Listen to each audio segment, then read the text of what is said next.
Welcome to the Commissioner's Report. I'm Miles Vance. Today I'm joined in the PGTV studios by County Commissioner Becky Troutman, as well as the Director of the Office of Planning and Development, Ben Dunn. Welcome to the show. Hello. you. Thank you.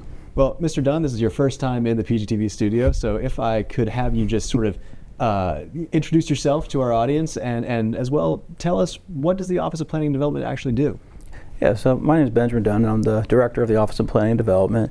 And the Office of Planning and Development consists of the Building Division, who's all part of building inspections in the permitting process, Land Development, which is what we call horizontal development. It's all the site plan reviews for all growth that comes into the county.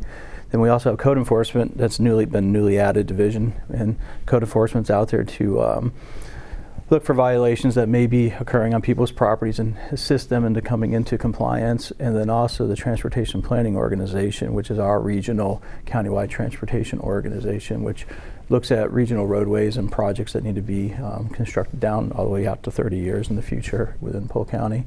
And we also have a couple of subsections, and one that we'll be talking about today is our technology section within OPD. So we have a public engagement technology section.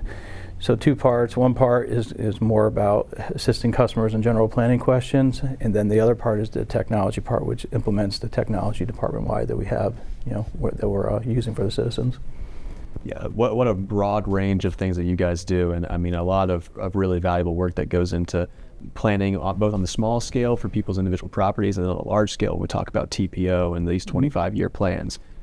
Commissioner Troutman, when we were discussing this episode, you knew right away that you wanted to talk about the Office of Planning and Development. Why is this something that you wanted to focus on?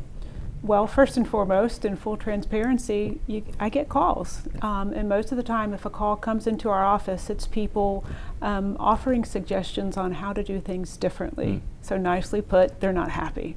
And I think it's important that we help educate our citizens in our community about what we are doing to try to make that process as user-friendly for them as possible. And whether it's the time that it takes to get a permit, time to get a plan reviewed, when our constituents are working with this office, it's often costing them money, and they will say, time is money. So I wanted to let our constituents know what we do offer, how we use technology to try to make the process better for them. But it's an important part of what goes on in this county day in and day out.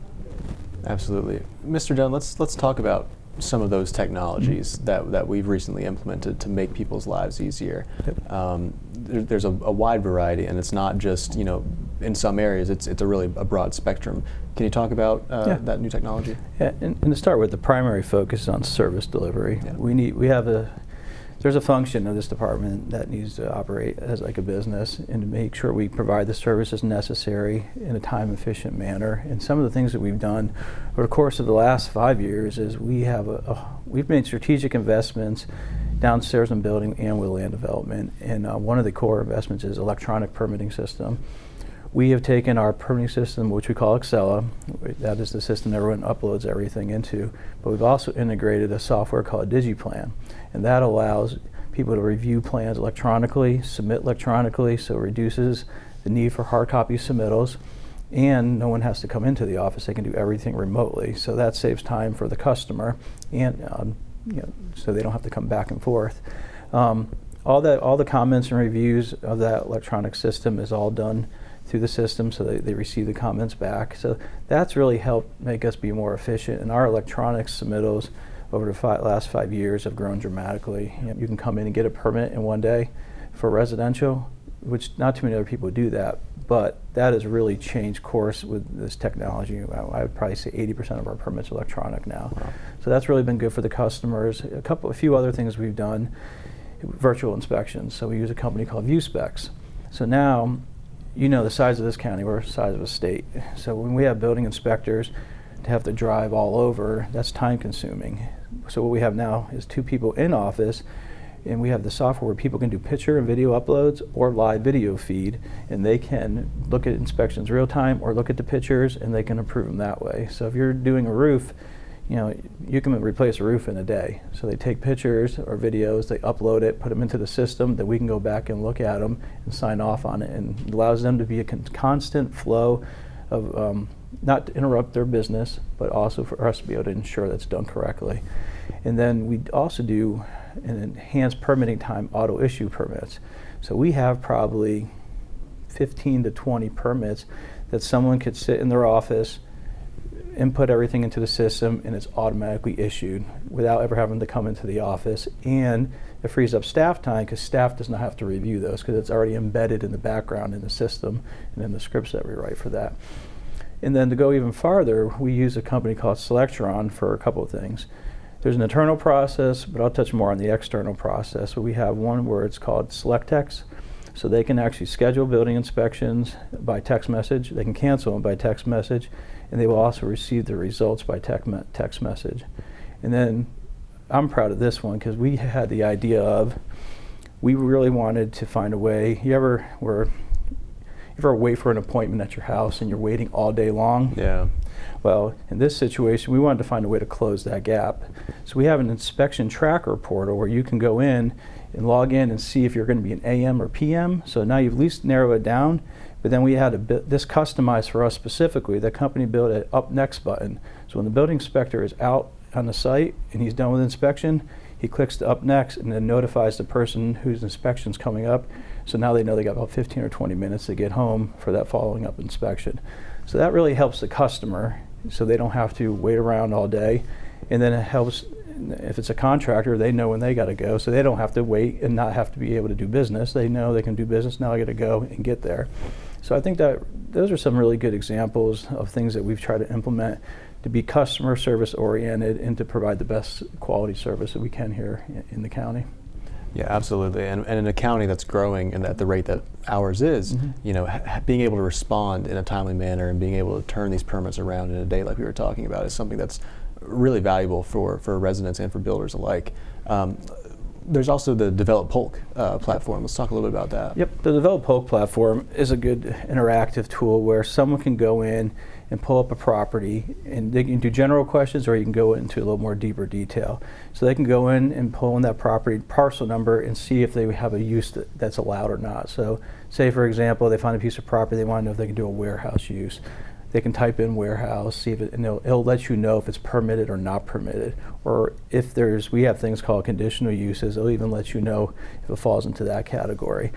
But now you can actually go a little farther with it. You can actually start vetting out projects. So if someone wants to see what the process would be and the cost associated with it, they can get into more detail and start adding more field attributes into the field, like cost, construction cost, and everything that's involved in that project, and then it starts calculating fees for it as well. So they can spec out a project to see if it's feasible or not from a broader view spec, and to see if they want to pursue it or not. And then they can print off that report, and it'll tell you everything that they need to know. And we've met with real estate agencies, we've with the real estate realtors and everything. We've gotten really good feedback from that project, or from Develop Polk, and that was our branded name. We've gotten a lot of good feedback because it's a very, very useful tool for them to evaluate properties as they move forward in the future with potential businesses. The public hearing project viewer, which is great for transparency. Often you hear things like, well, I never knew that this was being discussed, and this is a way of addressing that. It came out of a discussion we had with the board. When we were talking about noticing requirements and increasing that, we went back and talked to our GS staff, Art Wade, and said, create a public hearing project viewer for us. And what this does, it allows us to be very transparent with everybody in the county.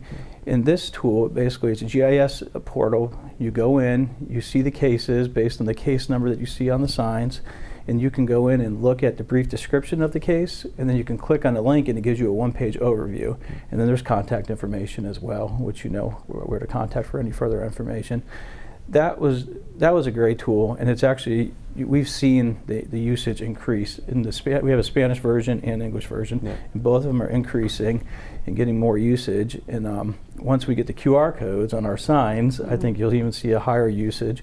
But that's just another way for us to be transparent to the public and be able to provide information for everybody, so everyone's aware of what's going on in the county.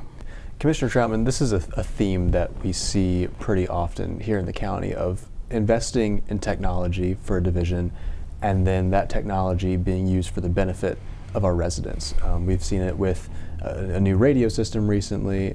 We've seen it with upgrades that are coming to the boardroom. Mm-hmm. Talk about why it's important to invest in this technology for the future of our county and for the benefit of our residents. Well, I think it goes back to transparency and efficiency. Everybody wants their government to work and to work well. And as an organization, we have to embrace this technology and allow it to work for us, which in turn works for our constituents and the people of Polk County. And I believe our changes are going to continue to come with the growing, world of AI. We're going to be able to use that to, again, push efficiency down to our processes so that when that person is wanting to make a decision or to move forward with something, they can log in from where they are and to find answers to their questions, because people want to be able to have information. And so to use it, I think, is critical as we work to make our government efficient and better for our people.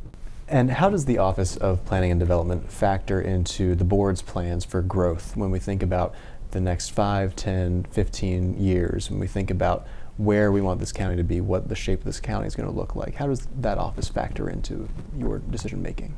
Well, they are the foundation of everything that happens in growth and development, because every piece of land has a land use, and they have a land development code for which everyone is held accountable to. So any construction, any development that occurs in this county starts within our land development division. And so they are a critical component. They're a part of our team when we consider what can we do to make the process better. They drive information back to the board that allows us to evaluate projects as they come forward. We rely on the planners and their expert knowledge and opinion to give us the information to make decisions about consistency with our land development code and then compatibility with the surrounding areas. Absolutely. Mr. Dunn, when we think about the Office of Planning and Development, what are your goals for the division in the short and in the long term? One thing for the goal is, I think first is we need to make sure our customers are getting the best service possible, and that is through some of the initiatives with technology.